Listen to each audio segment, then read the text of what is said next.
Hello guys, welcome back to Cloud with Irole. So in my last tutorial video I did a video where I showed you guys how to deploy a static website to AWS S3 buckets, and we configured a CDN distribution using the AWS CloudFront. So after I released that video early this week, one of my friends said, "Hey Irole, can you replicate exactly what you did with AWS S3 buckets and CloudFront in Azure?" And I was like, yes, of course I can do that, and that is exactly what I want to do in this video. So I am going to show you step by step how to deploy a static website to Azure. So we'll be creating a public storage account and we'll be uploading these files to that storage account. Secondly, we'll configure the storage for website hosting, for static website hosting. And thirdly, we'll speed up the website using the Azure CDN Content Delivery Network offered by Azure Front Door Service. And fourthly, we'll be able to access our website using the unique CDN endpoint. So prerequisites: one, you need an Azure account, and of course you need a starter code which has some basic files, HTML, CSS, JavaScript, and maybe some assets for you to follow along with this tutorial. So let's get started. So the first thing you need to do is to sign up to Azure. If you don't have an Azure account, just go to azure.microsoft.com and sign up for a free account. You have the benefits of getting a 12 months free cloud services plus a $200 credit. So you have enough credit to practice how Azure works and see how amazing Azure works. Okay, so just go ahead and click on try Azure for free if you don't have an account. Okay, after you follow the sign up procedures, just go ahead and log in and follow along. So I'm just going to go over to sign in and sign in my account. Okay, so I have some accounts here. I just put in my email address, irole@bamacademy.com. I click on next, and I already have my password saved here, so I'll just go right and sign in. Okay, I'm in.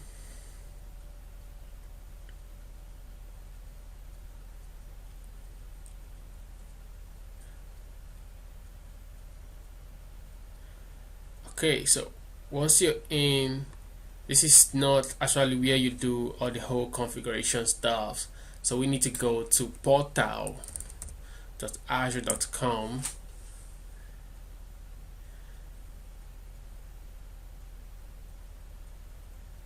and because we have already signed in from the previous login section, we don't need to enter this account again. Okay, so if you sign into portal.azure.com, you should have this default dashboard, or it may be looking maybe different from your own, but if you activate the 12 months free Azure credit, you should have similar dashboard with what I have right here. Okay, so the first thing we need to do is to create a public storage account and upload the website files to this storage account. So I'll just go right back to my browser.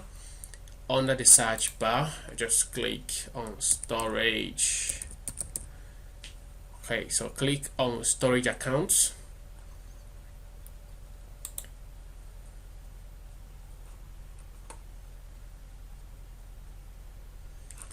And click on create.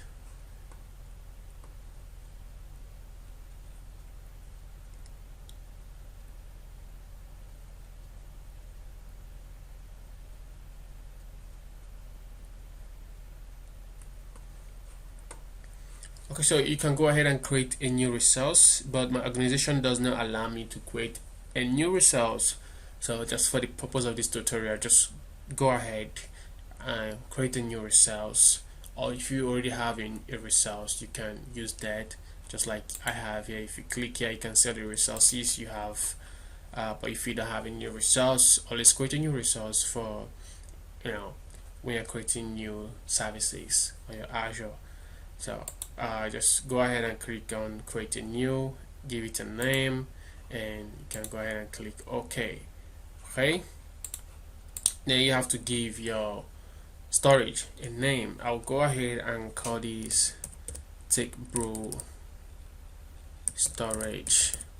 Okay, so Azure name is case sensitive. You can use capital letter here. You can use capital letter. Okay, I think you can use capital letter, but you can use okay, you can't use capital letters. You can only use lowercase letters and numbers, and name must be 3 and 24 characters. Okay, so I'll go ahead and call this TechBro storage, and I'll just leave the default region, and I'll leave every other default configuration. I'll go ahead and click on next.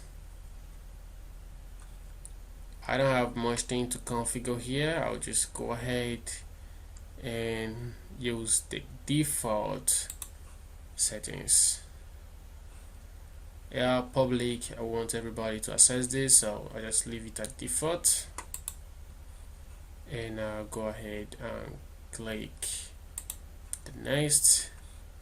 So we're not going to make any other changes to these default settings. Just go ahead and click on review and create. Okay, so verification pass, I'll go ahead and click on create. So you can see this is creating. You can have a notification here. Once this is done, it will tell us that this is done.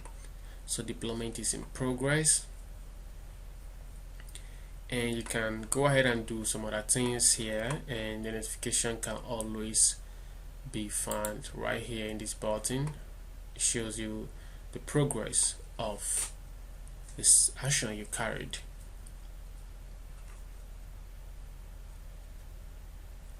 Okay, just have some patience. Okay, we are done. So this deployment succeeded. So go ahead and click go to resource. So we have created a storage account called TechBro storage. That's the name we gave it, and the next thing we want to do is to upload static files to it. So to do this, the first thing we need to do is to enable static website hosting. So scroll down on the left bar here under data management, click on static website.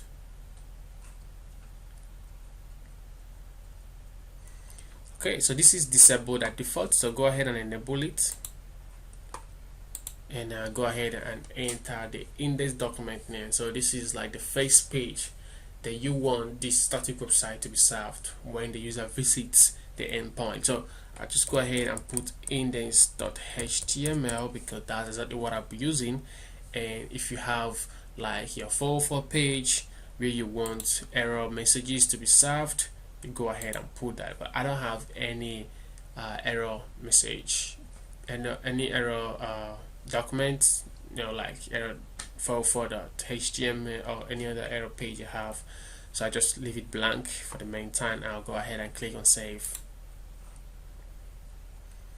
Okay, so this has been created, and we have our primary endpoint which we'll be using to access our storage in due time.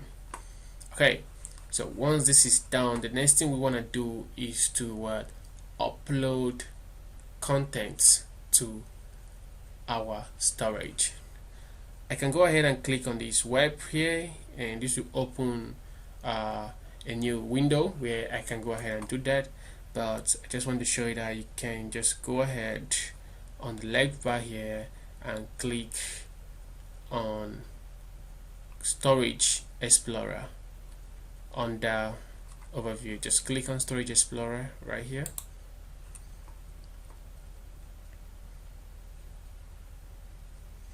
So once you're on a Storage Explorer, click on blob containers.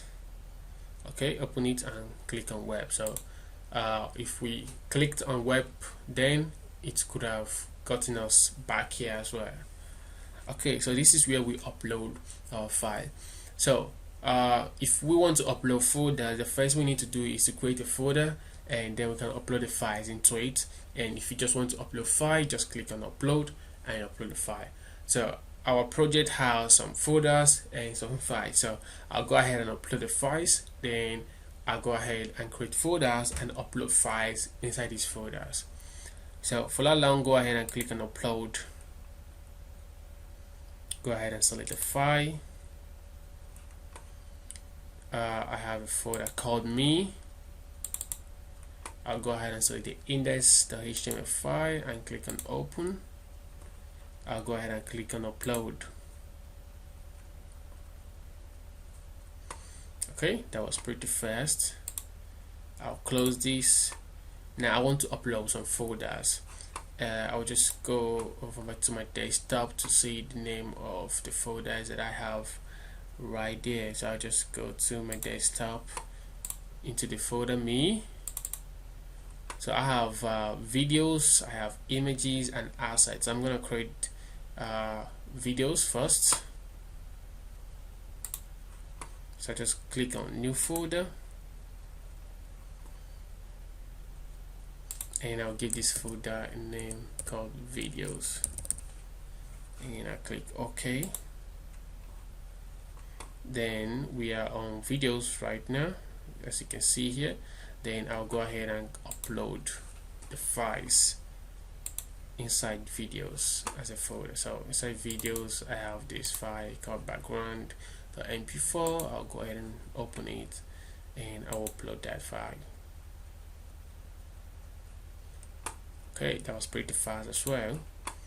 I'll go back to web, and I'll create a new folder. So you can see we have index.html here, we have videos, and inside videos we have background.mp4. So I'll just go back to web, and I'll create my second folder. So we have assets. I just want to check that to say incorrect. Yeah, assets. I'll come back here and I click OK, and I will now click on upload. Select the file. I'll go one step back into assets. Oh, I have another folder called CSS. So I'm just gonna cancel this because I don't want to upload the files directly to assets. I just want to upload the files to another folder called CSS. So I just go cancel this, cancel this. So I'm right here inside assets. I'm just gonna create a new folder, and I'm going to call it CSS. So this folder is holding my CSS file. So I'll just click OK. So now we have web, and we have assets, and we have CSS, a folder inside it. So inside the CSS, we're going to upload a file called me.css. I'm just gonna go back and select the file, the me, assets, CSS, we have me, and now click on open, and I will upload that file. Awesome.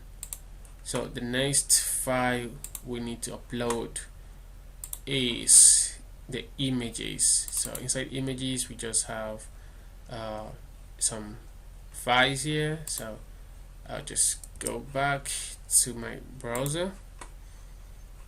I'll cancel this. I'm on web, so I'll create a new folder, and I'll call this images, and I'll click OK.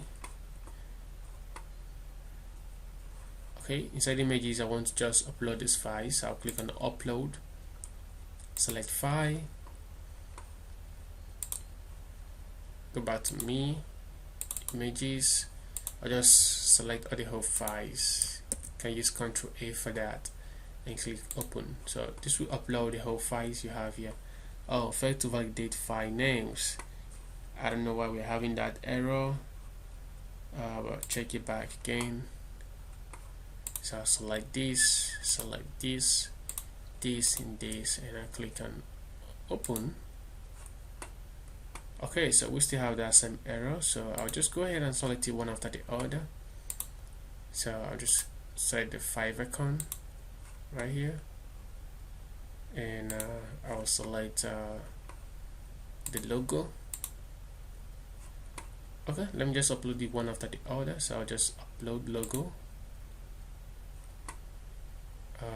tab no upload date, then I will select the background, I'll upload that. I'll go ahead and select the Fiverr account, and I will upload that.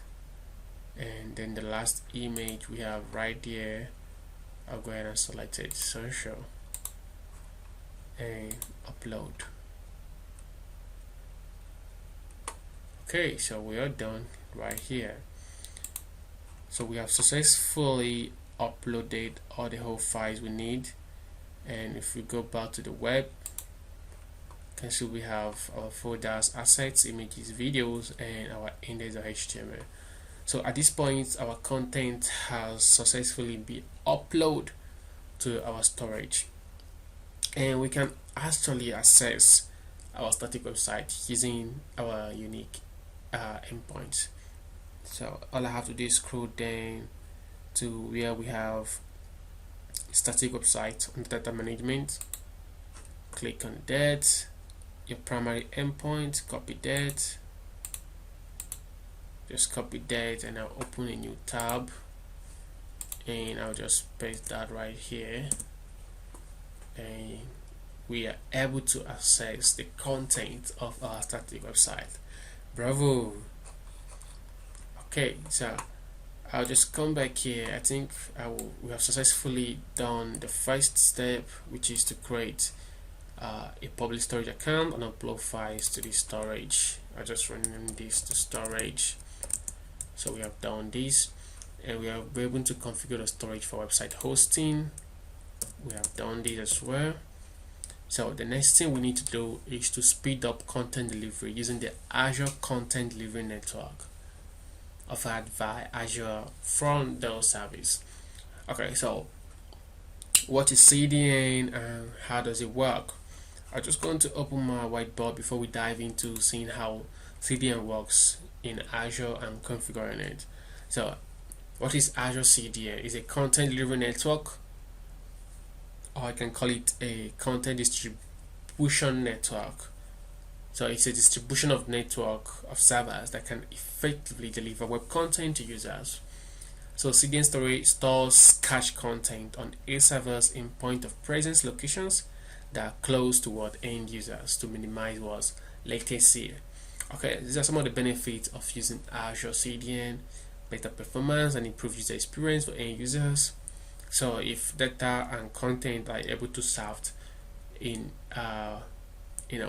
within a short period of time, that makes users so happy. So when you visit a website and it loads as fast as possible, you are happy, right? This is some of the benefits of using a CDN.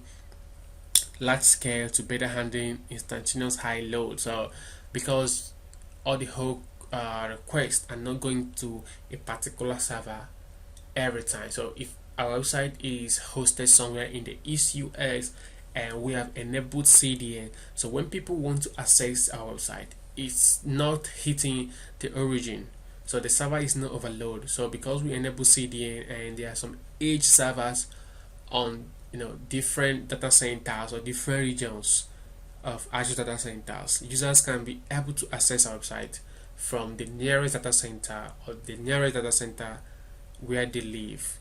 Okay, so that makes sure that there won't be overload of traffic going to the origin server. That's another benefit of using CDN. And I did a drawing right here on how CDN works as well. So if our website was hosted in West US and we have users from Nigeria and we have another user from Costa Rica, so because we enable CDN right here, when this user is trying to access our website gets the data or the content, serve them, and cached the content in one of the data centers in the region here, and saves a copy to that data center. So when next this user from this region in Nigeria is trying to access this website again, the request doesn't go directly to the origin. Instead, it looks around it in the region that is very close to Nigeria, and if it sees a copy of our content, it serves it to this user. The same thing happens with another user living in Costa Rica. So at the end of the day, if we have 10,000 users here and we have 10,000 users here trying to access the content of our website, our server here won't be will be overloaded with requests, okay, because we are making use of CDN, and these content are being cached in the nearest regions where our customers live, or where people who are trying to access our website live. So that is the beauty of using CDN. Okay, let's go back to Azure to see how we can enable CDN in Azure. So right back to my portal. On the left bar here, scroll down to where you have under security and networking, Azure CDN.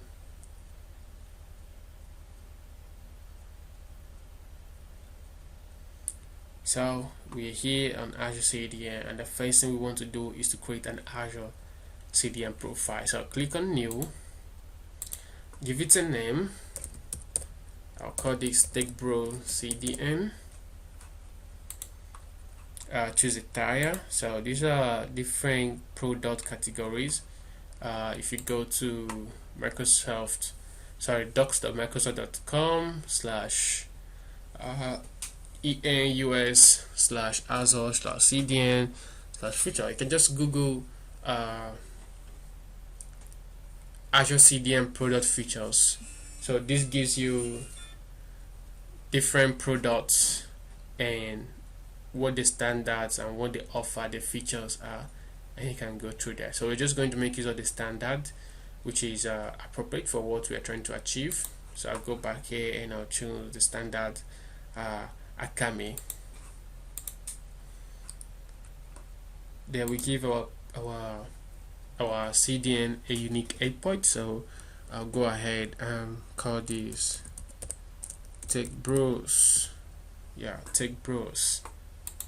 Okay, and this will be we'll be having .azure-h.net along with it, because we are not making use of a custom domain. And just leave the default. Okay, so go ahead and select the storage, the static website right here, and click on create.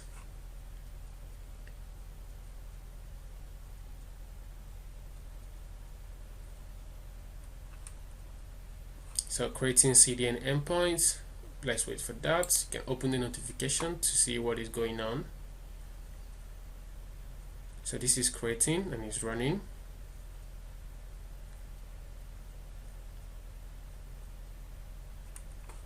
So some of the features with the Azure CDN products here is if you choose the standard Microsoft, which offer the lowest features, I think the time for it to propagate the content is like 10 minutes, while the standard Akami is a minute to propagate the contents of your storage. Okay, so these have successfully deployed and created. So just go back, notification, I'll just click on it so that you can open on a new window. So right here we have our endpoint hostname, which is TechBros, the name I gave it, and we have the origin hostname, which is where the origin of the storage we are enabling CDN in front of it. So we can now access our website using our unique CDN endpoint. So I'll go ahead and open this. This will open a new tab. Yeah, it will tell me page not found. So these have not propagated properly. So we're just going to give it some time, definitely approximately a minute to propagate. Okay.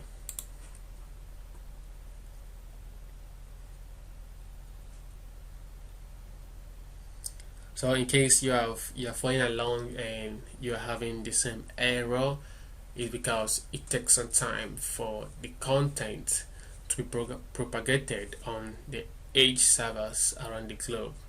Okay, you can also check up you can also Google the global locations where Microsoft have their edge servers, where this when you enable CDN, where the contents are being propagated. Okay, I'll just go back and refresh this page to see if it has successfully propagated, and it has not. And it's not up to a minute on my time, so I'll just wait for a little more time before I refresh again. So be patient, you didn't do anything wrong. It's Azure's fault, and give it time to propagate properly.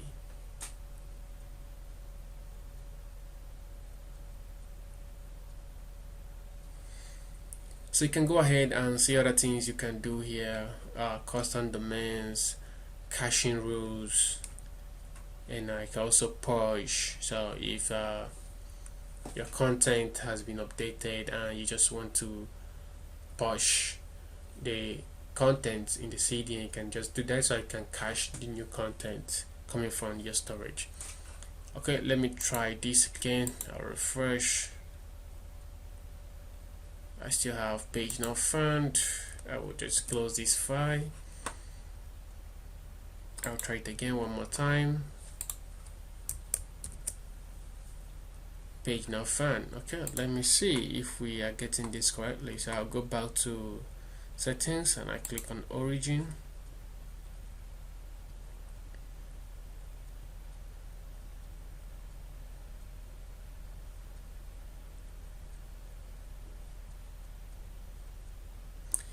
And all the whole settings here are correct, so as to say the whole settings here are correct, so we don't need to change anything.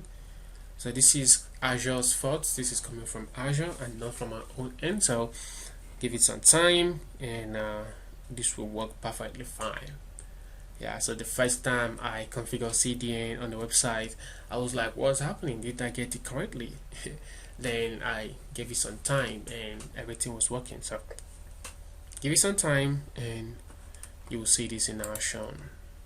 So I'll go ahead and refresh this page, and bravo, here we are. So our website is now accessible from the techbros.azureedge.net. So I'll just close this to show that this is working properly from the endpoint of the CDN. So look at it here, endpoint hostname. I'll click on this and it opens the website, and right here we have the website also being served from the storage account, storage endpoint as well, and here we have the website being served from the CDN endpoint.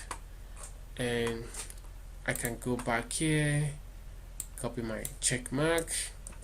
We have successfully speed up our website delivery using CDN. Check, and we're able to access our website in the browser using the unique endpoint. Check. So thank you guys for watching this beautiful tutorial. Please subscribe. Thank you. Have a nice day. Bye bye.